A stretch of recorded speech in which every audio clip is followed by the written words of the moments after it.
People of Reddit, what is a surprisingly unknown survival fact that everyone should know? If you get stuck in your car in the snow, stay with your vehicle. Hypothermia makes you delirious and you can wander the wrong direction and freeze to death.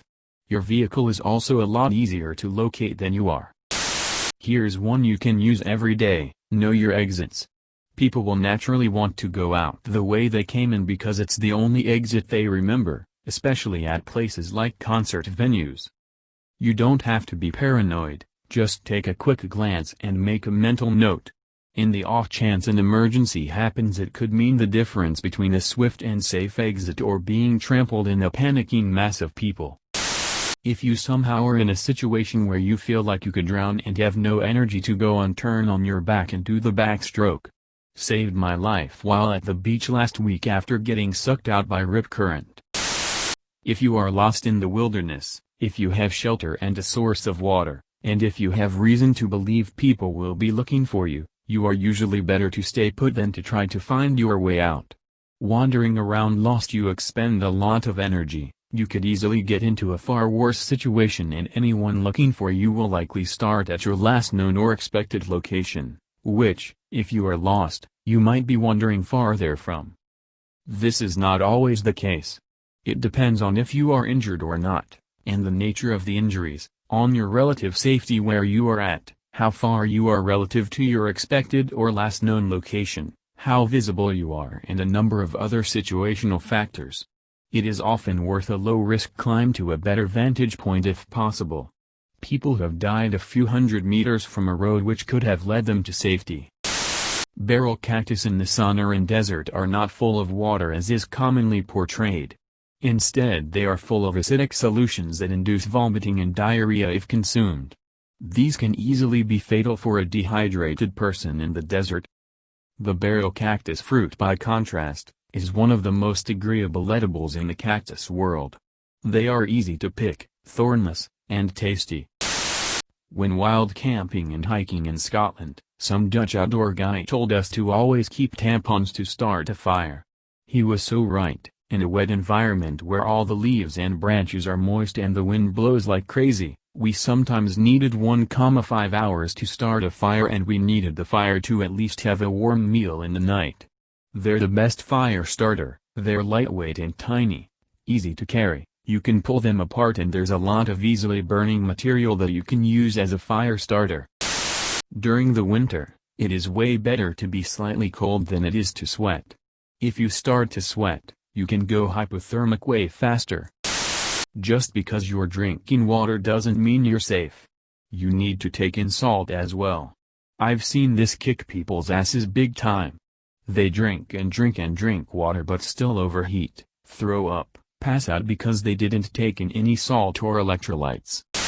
Most subway platforms have a space for a person to crawl under in case they fall on the subway's tracks. So if you fall off the edge of the platform and onto the tracks, instead of trying to climb back up, if you see a train coming, there's a crawl area underneath. It might be tight, and you'll certainly get dirty, but better than dying. If you accidentally disturb a beehive or wasp nest and are being swarmed, do not run for water. It seems intuitive that jumping in water will keep the bees off you, but actually they will wait for you to resurface and resume stinging you. Instead, run as fast and as far away as you can. Bees, wasps are territorial and will not easily leave their home range. So once you leave their comfort zone, you're pretty much safe. If you are drinking plenty of water but still showing signs of dehydration, headache, fatigue, muscle aches, blurred vision, stumbling around, you may be low on electrolytes.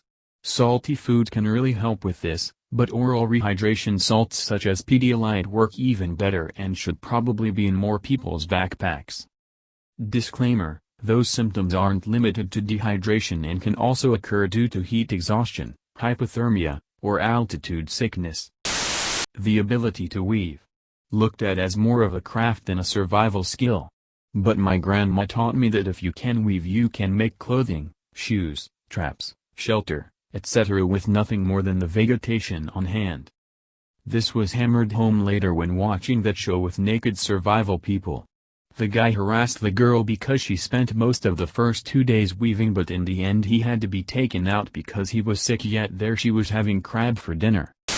I used to be in military cadets when I was a teenager. The most important thing I've been taught to take care of is my feet. He mentioned how if you're gonna wash one thing that it should be your feet, as you take them for granted. Think of how difficult it is to get out of a survival situation where you have trench foot. If you're trapped in an extremely cold environment, a rudimentary igloo will keep you relatively warm if you're smart about it. They keep heat in fairly well. However, always be sure to mark where you are with something that won't get covered in snow, so if rescue comes they don't miss you in the snow. If you hear of a mass shooting currently taking place in a location where a loved one is, like their workplace/school/church/the mall they said they were visiting/etc., you may feel very, very tempted to call them. Don't. If they're alive, they're hiding and trying to stay invisible. If their phone rings or even vibrates, it will draw attention to them, quite possibly that of the shooters, and give away their hiding space. Don't try to contact them at all until you are certain that the perpetrators have been stopped. If you're walking and suspect someone is following you, pretend like you're calling someone on the phone asking them their whereabouts, then face a direction your follower can't see, like the corner of a building, and raise your hand and start waving it saying, "Yes, I see you, I'm over here." Your follower will think you are meeting someone who's around the corner and will go the other way. A red line just under your skin, starting at a cut and tracing its way up your limb, that's blood poisoning. Go get medical help right away. If you get bit by a venomous snake, the best course of action is to get to the hospital as soon as possible. Sucking out the venom does not work and could cause an infection. Sucking kits do not work. Two come to mind.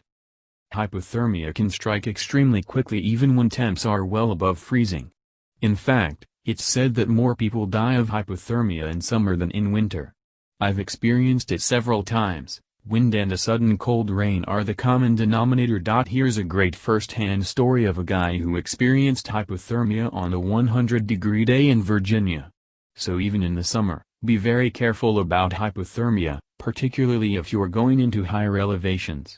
The vast majority of people I see on day hiking trails seem to be completely unprepared for any change in weather. They're worried about bears, but not about rain. Totally backwards. Here in North America, hypothermia is almost always the greatest danger when you're doing stuff in the outdoors. When I'm doing a multi-day backpack or kayak trip, I always pack a set of dry, non-cotton thermal underwear and wool socks in a small dry sack, not to be touched unless everything else is soaked and I'm shivering.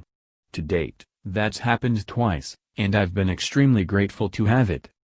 Short hikes are, in my experience, the most dangerous. This is because we tend to not take them as seriously.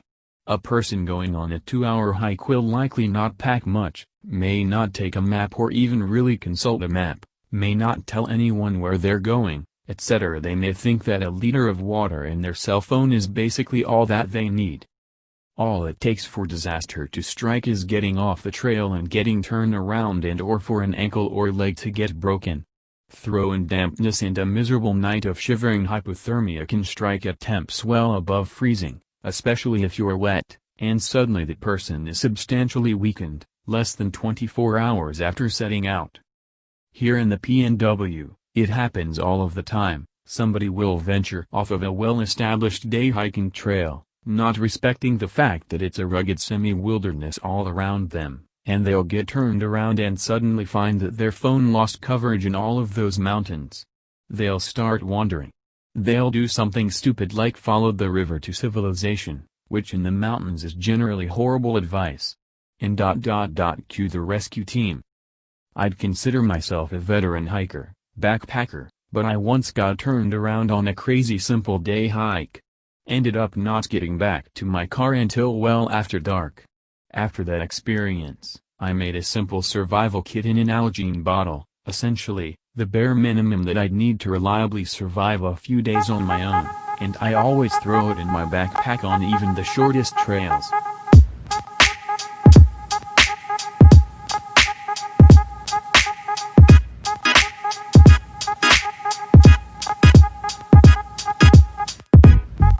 People